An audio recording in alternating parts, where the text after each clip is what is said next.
Olá, oitavo ano, tudo bem?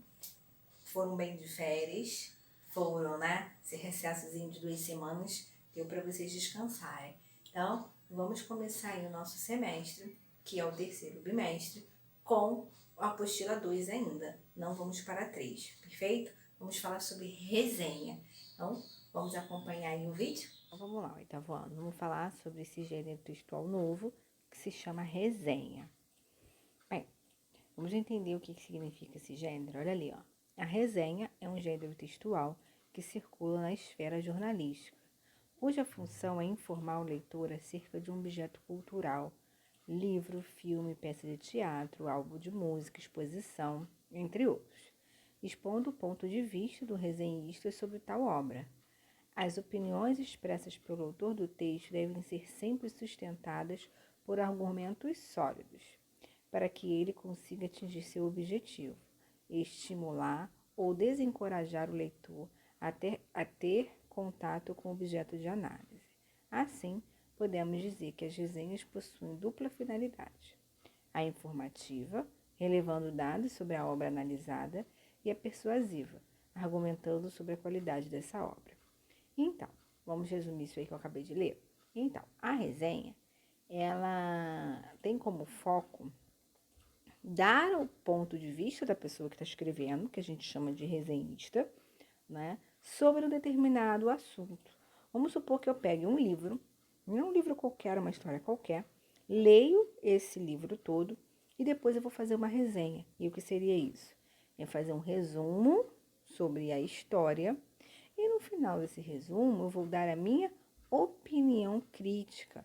Essa opinião crítica, ela pode ser, né, uma opinião positiva, como uma opinião negativa, né? Eu vou falar sobre o que eu achei daquela história no final desse resumo, tá bom? Deu para entender?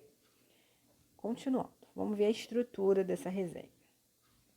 A estrutura das resenhas. Não existe uma estrutura definida para a composição das resenhas, pois sua forma dependerá do tema abordado, do local onde vai circular e de seu público-alvo. Entretanto, é desejável que as resenhas tragam em seu corpo referências informativas, em caso do filme, espetáculo, dados gerais sobre a obra, como o nome do autor ou do diretor, referências sobre editora e produtora, ano de lançamento, número de páginas, entre outros. 2. Dados narrativos. O resumo do enredo. 3. Elementos argumentativos. Opinião, posição adotada do resenhista. Foi o que eu acabei de explicar para vocês, né? Ele é composto exatamente dessa função. Você vai pegar um livro, faz o resumo da história que você leu e no final do resumo você vai dar a opinião crítica dessa história, seja ela positiva, seja ela negativa. E com referência às informações citadas, você pode dar essas informações logo no primeiro parágrafo, né? O nome da história, quem escreveu a história, né? O tema central da história. Aí você fala sobre isso, depois você começa a resumir aquela história e depois você dá os argumentos do que você achou, seus pontos positivos ou negativos, ok? Isso pode ser feito de que forma? Quando a gente faz geralmente de filmes ou até mesmo de livros, né? A gente sai escrevendo, vai escrevendo, escrevendo, escrevendo, né? Então você escreve, professora, posso usar a minha primeira pessoa?